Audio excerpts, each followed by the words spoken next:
Everyone welcome back to my YouTube channel Ankita's universe. ইতিমধ্যে আপোনালোকে আগৰ ভিডিঅ'বিলাকত দেখিছে ৰাভা দিৱস অনুষ্ঠিত কৰিব লোৱা হৈছে। আজি ৰাভা দিৱস হ'লে বুলি গৈ আছোঁ, আপোনালোকক সকলোখিনি দেখুৱাম, কিন্তু আপোনালোকে ভিডিঅ'টো অকণো স্কিপ নকৰাকৈ চাই থাকিব। ভিডিঅ'টো চাই খুব ইণ্টাৰেষ্টিঙো লাগিব, আপোনালোকক সকলোখিনি দেখুৱাই আছোঁ। গতিকে ব'লক ভিডিঅ'টো ষ্টাৰ্ট কৰোঁ। অনুষ্ঠানটিত বিভিন্ন ধৰণৰ মহাবিদ্যালয়ৰ পৰা প্ৰবক্তাক আমন্ত্ৰণ কৰি অনা হৈছে। তেওঁলোকে এই অনুষ্ঠানৰ যোগেদি নৱপ্ৰজন্মক কিছুমান কথা সোঁৱৰাই দিব বিচাৰিছে। গতিকে ব'লক আপোনালোকক দেখুৱাই আছোঁ। বৰ্ষ উদযাপন উপলক্ষে যি ৰাভা দিৱস অনুষ্ঠিত কৰিছে, সেই ৰাভা দিৱসৰ উদ্যোক্তা সমিতিৰ সভাপতি, সম্পাদক, প্ৰমুখ্যে, কৰ্মকৰ্তা সকলোলৈকে মোৰ আন্তৰিক শ্ৰদ্ধা নিবেদন কৰিলোঁ। সভাকক্ষত উপস্থিত আজিৰ দিনটোৰ প্ৰতিযোগিতাৰ বিচাৰক মণ্ডলী তথা প্ৰতিযোগিতাত অংশগ্ৰহণ কৰিবলৈ অহা কণ কণ মইনা মাইনী, অভিভাৱক, অভিভাৱিকা সকলোলৈকে শ্ৰদ্ধা, মৰম। আৰু এয়া আমন্ত্ৰণ কৰি অনা হৈছে কবিতা আবৃত্তিৰ বাবে বিচাৰক মণ্ডলী। আমি প্ৰথমে জানিব লাগিব আবৃত্তি মানে কি। আবৃত্তিটো কি?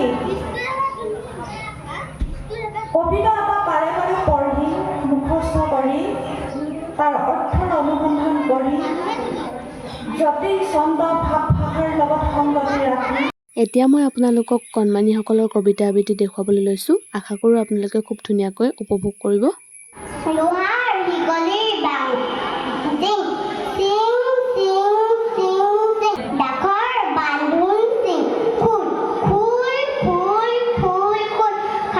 মোৰ নাম আন্তৰিকা বুঢ়াগোহাঁই। আবৃত্তি কৰিবলৈ লোৱা কবিতাৰ শিৰোনাম বিষ্ণু ৰাভা এতিয়া কিমান ৰাতি। কবি বীৰেন্দ্ৰ কুমাৰ ভট্টাচাৰ্য। বিষ্ণু ৰাভা এতিয়া কিমান ৰাতি, তুমি হাৰে আছা, হাৰে আছোঁ আমি, আৰু হাৰে আছে প্ৰীতি। বিহুৰ তলিত চিফুং বাঁহীৰ কলোঢোল, বলুকা ভলুৰ নাচোনৰ তাল ভাগে, জনতাৰ চকুৰ পানীৰে পোল। মাছ নিশা কোনে ৰাজ আলিয়েদি আক্ষেপ কৰি যায়, বিষ্ণু ৰাভা নাই, নিজান চেলত তুমি হাৰে আছা, হাৰে আছে ক্ৰূৰ ইটাৰ দেৱাল, বন্দী তোমাৰ কণ্ঠৰ সুৰ, নাচোনৰ লয়লা। তুমি হাৰে আছা, হাৰে আছে আৰু জাগ্ৰত জনতা, নিদ্ৰাবিহীন ৰাতি। বিষ্ণু ৰাভা এতিয়া কিমান ৰাতি, বিহু পথাৰত ৰৈ আছোঁ আমি, ৰৈ আছে এয়া মনোৰমা সখী। ধন্যবাদ। আৰু এয়া হৈছে আমাৰ নৃত্য প্ৰতিযোগিতাৰ বিচাৰক মণ্ডলী। তেওঁলোকক আমাৰ উদযাপন সমিতিৰ তৰফৰ পৰা মৰম যাচিব বিচাৰিছোঁ। মৃণাল ফুকন ডাঙৰীয়া এখনি চেলেং চাদৰেৰে সন্মান দিব আমাৰ উদযাপন সমিতিৰ কৰ্মকৰ্তা মালবিকা হনুৱা। আমি আপোনাৰ প্ৰতিলৈকে এইটো ৰাভা দিৱসৰ আন্তৰিক শুভকামনা আৰু শ্ৰদ্ধা নিবেদন কৰিছোঁ। আৰু এতিয়া কণমানিসকলে নৃত্য পৰিৱেশন কৰিছে। আপোনালোকক দেখুৱাবলৈ মোৰ প্ৰব্লেম হ'ব, কাৰণ আপোনালোকে গম পাইছে কপিৰাইট লাগি যাব। তাৰ পাছৰ সময়ছোৱাত বিশিষ্ট অতিথিসকলে অকণমান বক্তব্য দাঙি ধৰিছিল, সেয়া আপোনালোকক দেখুৱাবলৈ চেষ্টা কৰিছোঁ। অলপ আগতে আপোনাসৱৰ আগত নাম পৰিৱেশন কৰি গৈছে।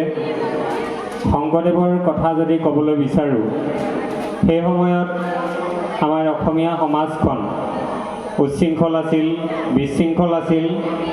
অসমীয়া সমাজখনত নানা ধৰণৰ তন্ত্ৰ মন্ত্ৰ পূজা পাতল হৈছিল। আমাৰ জনজাতীয় লোকসকলে মানুহ পৰ্যন্ত।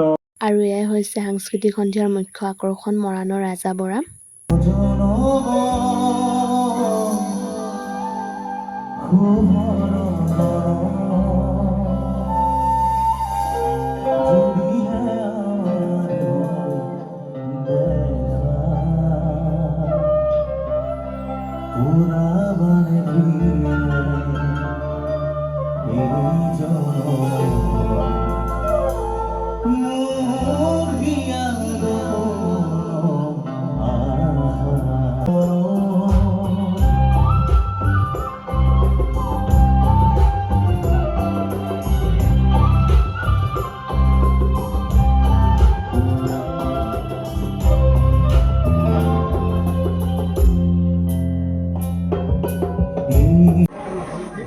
আৰু তেওঁৰ লগত সহযোগ কৰি আমাৰ মঞ্চখন শুৱনি কৰি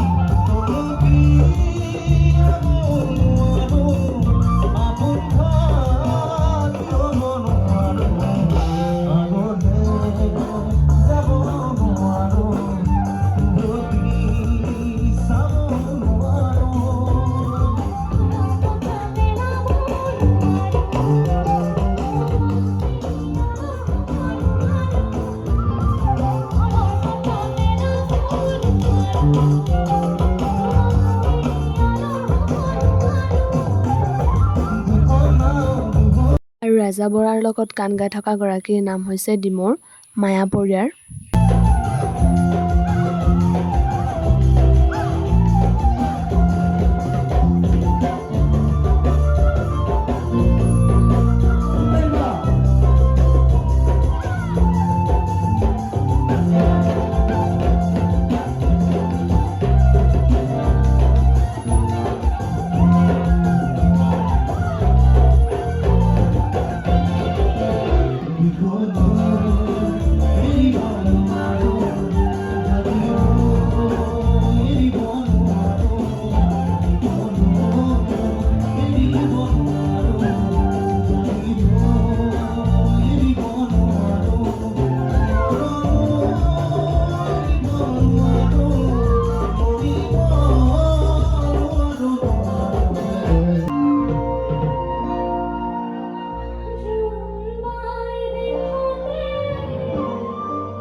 Thank you.